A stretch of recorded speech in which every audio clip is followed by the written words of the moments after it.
Assalamualaikum warahmatullahi wabarakatuh. Perkenalkan, saya Titi Hardianti, calon guru penggerak angkatan 10 dari instansi SMA Negeri 3 Balesang, Kabupaten Donggala, Provinsi Sulawesi Tengah. Bapak Ibu guru hebat, di kesempatan kali ini saya akan memaparkan tugas 1.4 demonstrasi kontekstual penerapan segitiga restitusi dalam menyelesaikan permasalahan peserta didik di sekolah. Selamat menyaksikan. Dalam menyelesaikan permasalahan pada peserta didik dapat dilakukan dengan menggunakan segitiga restitusi.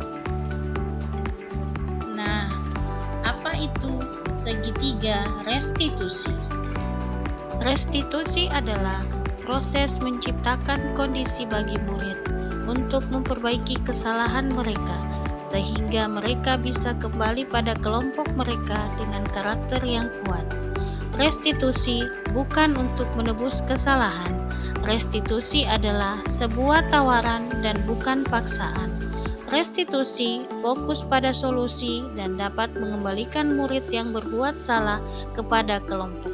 Bapak Ibu guru hebat, terdapat 3 tahapan restitusi, yakni 1. Menstabilkan identitas, 2.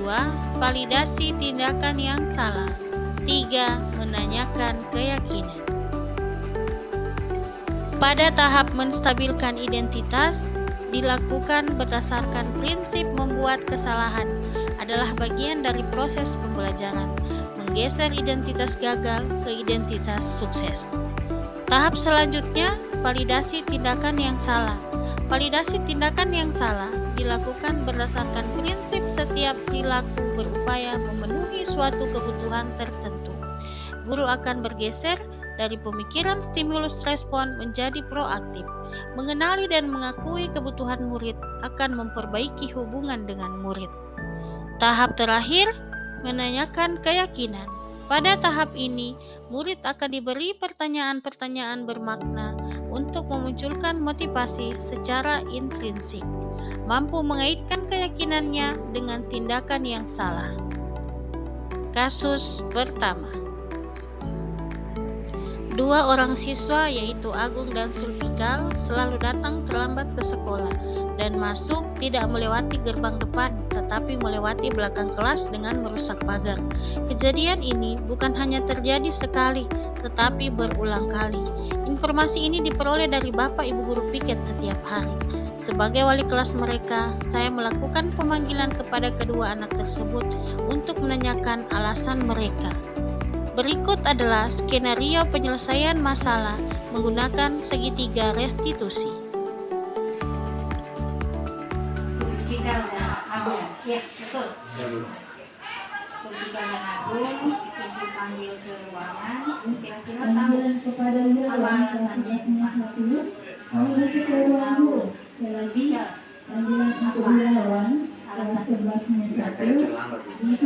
Apa alasannya? Sulit melewat belakang. Ini sering dilakukan setiap hari. Iya, karena dia mendapat informasi juga dari Bapak Ibu Dewan Guru yang ada di sekolah kalau Agung dan Pika sering lambat datang ke sekolah. Bukan hanya lambat, tetapi ketika datang ke sekolah tidak melewati pintu depan, hanya melewati pintu bukan pintu belakang, karena sekolah kita tidak ada pintu belakangnya, tidak ada juga pintu sampingnya, tapi melewati pagar yang sudah diperbaiki ya. Jadi pagarnya diperbaiki, kemudian Agung dan Pika yang bongkar kembali. Jadi itu adalah salah satu permasalahan yang sering dilakukan Pika dan Agung. Kira-kira apa alasan dari kalian berdua selalu sering datang terlambat dan tidak jujur lewat di depan? Dari Agung dulu ditanya. Kenapa sering terlambat, Agung? Sering begadang, Bu. Nah, sering atau ya larut malam ya, larut malam tidur. Kalau Pika lambat bangun. Agung, alasannya larut malam tidur apa? Main gadget atau HP ya. Kalau Pika sama, berarti tiap malam Agung dengan Pika tidak belajar. Iya. Iya. Nah, itu alasan yang pertama untuk lambat datang ke sekolah. Kalau lewat samping kan ada pintu di depan. Lebih cepat. Lebih cepat lewat samping daripada lewat depan. Kalau Pika sama, lebih cepat. Tapi di samping itu kan bukan pintu. Berarti apa yang dilakukan salah atau benar? Salah. Seharusnya lewat mana? Depan. Lewat depan. Itu bagus tidak untuk dicontoh teman-teman? Tidak bagus. Kira-kira setelah ibu tanya, setelah kita diskusi, bisa tidak memperbaiki kesalahan atau perbuatan yang sudah dilakukan? Bisa. Caranya bagaimana? Datang lebih cepat. Nah, dengan lewat depan. Supaya datang lebih cepat, berarti apa yang harus dilakukan di rumah? Tidur lebih cepat atau lebih awal. Itu adalah salah satu bentuk dari tanggung jawab. Di kelas sudah buat keyakinan kelas ya? Sudah. Dari keyakinan kelas, kira-kira keyakinan kelas mana yang dilanggar Pika dan Agung? Lambat. Berarti tidak bertanggung jawab, kemudian tidak disiplin. Jadi nanti kalau sudah selesai, sudah diberikan arahan dan bimbingan, tindakan yang dilakukan tadi kan sudah satu lewat depan, kemudian yang kedua sudah lewat belakang, sudah lewat samping lagi. Itu bisa dilakukan ya? Bisa. Kalau tidak bisa, ada lagi tindakan berikutnya. Tetapi ibu berharap dengan keyakinan kelas yang sudah kita buat atau dengan kelas yang sudah ada, Pika dan Agung bisa menaati aturan-aturan yang sudah ada. Bisa ya. Jadi ibu berharap semoga kalian berdua menyadari kesalahannya dan tidak mengulang kembali apa yang salah. Boleh?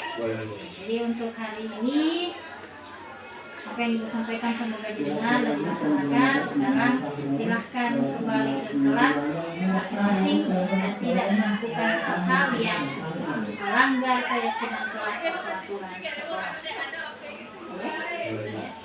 Silahkan kembali ke kelas. Kasus kedua. Windy selalu tidak melaksanakan piket di kelas setiap jadwal piketnya karena dia selalu datang terlambat ke sekolah. Ketika teman-temannya menegur, dia malah marah dan membentak kembali teman-temannya. Berikut adalah skenario penyelesaian masalah menggunakan segitiga restitusi. Windy Listiani. Jadi Windy hari ini dipanggil ke kantor karena ada sesuatu yang ingin ditanya. Tapi mungkin Windy sudah tahu ya apa yang akan ditanya ke Windy. Kira-kira apa?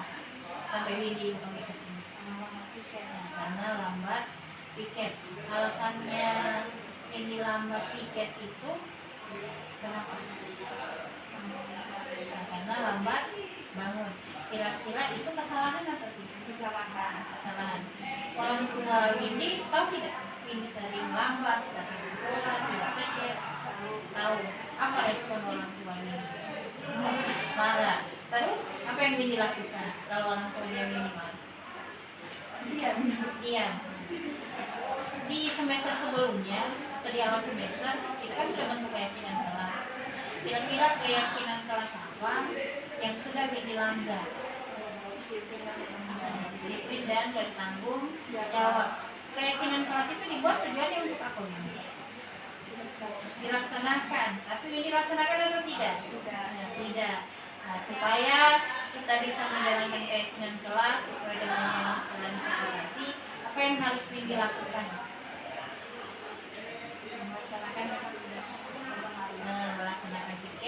Eka datang terlambat. Jadi Ibu harap apa yang sudah Windy sampaikan, kemudian keyakinan kelas yang sudah kita buat, ditaati ya. Jadi Ibu berharap ini bisa berubah menjadi orang yang bertanggung jawab dan bisa disiplin waktu. Paham? Ya. Jadi Windy terima kasih atas kesempatannya sudah bersedia Ibu panggil. Sekarang kembali ke kelas dan mengikuti pembelajaran seperti biasanya. Kasus ketiga.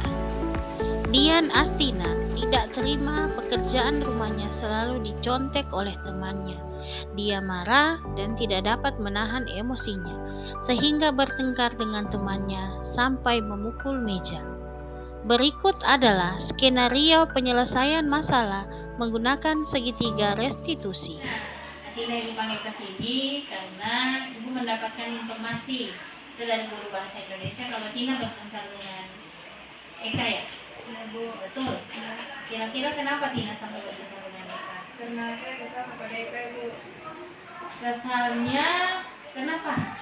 karena dia selalu mencontek tugas saya Ibu. Oh begitu. Jadi karena kesal sama Eka sampai Tina bertengkar ya? Iya Bu. Terus apa yang kamu lakukan selain bertengkar dengan Eka? Apakah hanya bertengkar saja? Sudah Ibu, saya marah, tidak menegur dia sama sekali dan memukul meja dengan keras. Kalau hal seperti itu terjadi, kira-kira tindakanmu itu salah atau benar? Salah Ibu. Salah. Salahnya di mana? Ayo, kenapa? Masa berbuat tidak tahu titik kesalahannya di mana? Salahnya karena kenapa? Memukul meja, kemudian tidak menegur Eka. Kalau seperti itu, Ibu sedikitnya bersyukur ya, karena kau hanya memukul meja, bukan memukul Eka. Kira-kira kalau kau memukul Eka, itu melanggar tidak? Melanggar. Nah, sekarang coba mari kita pikirkan, tindakan yang Tina lakukan itu sesuai tidak dengan keyakinan kelas? Tidak Ibu. Tidak. Keyakinan kelas apa yang sudah Tina langgar? Saling menghormati antar teman. Berarti Tina telah melanggar keyakinan kelas dengan saling menghormati antar teman. Menurut Tina, menghormati antar teman itu penting atau tidak? Penting Ibu. Penting. Kalau penting, keyakinan kelas apa yang harus diperbaiki? Maksudnya bukan keyakinan kelasnya yang diperbaiki, tetapi tindakan Tina itu yang harus diperbaiki. Kira-kira keyakinan kelas apa yang tepat? Saya harus lebih bersabar lagi Ibu. Lebih bersabar lagi ya. Jadi kalau ada teman yang menyontek, tidak bisa dengan kekerasan, tetapi ditegur dengan baik atau tidak. Silahkan lapor sama guru mata pelajaran atau wali kelas ya. Terus Tina mau tidak memperbaiki kesalahannya? Ya mau Bu. Mau. Caranya Tina memperbaiki kesalahan apa? Lebih menerapkan sikap saling menghargai dan menghormati antar teman Ibu. Tidak meminta maaf. Meminta maaf Ya, Ibu. meminta maaf juga dengan Eka. Sekalipun Eka salah, tetapi tindakan yang Tina lakukan itu salah juga ya. Jadi Ibu berharap dengan Ibu memanggil Tina, hubungan Eka dengan Tina itu tetap terjadi baik, dan nanti ketika menegur dengan jangan diiringi dengan rasa marah ya. Bisa? Bisa. Ya, jadi Tina sudah bisa berpikir lebih dewasa dan bisa bersikap dalam menentukan hal-hal yang baik atau tidak. Ibu, jadi untuk hari ini apa yang sudah Ibu sampaikan, Ibu harap kita bisa menaati dan tidak melanggar ya. Sekarang masuk apa? Masuk kimia Bu. Nah, kimia ya. Jadi silahkan masuk ke kelas dan tidak ada lagi kejadian yang seperti sebelum kimia terulang ya. Bisa? Bisa. Ya, terima kasih Tina. Ya Bu. Assalamualaikum warahmatullahi wabarakatuh. Perkenalkan, nama saya Dian Astina, kelas 10D. Saya merasa senang mendapatkan pembinaan dari Ibu Titi yang membuat saya tahu apa kesalahan saya dan bagaimana saya memperbaikinya atau mengatasi masalah tersebut agar kedepannya bisa menjadi lebih baik.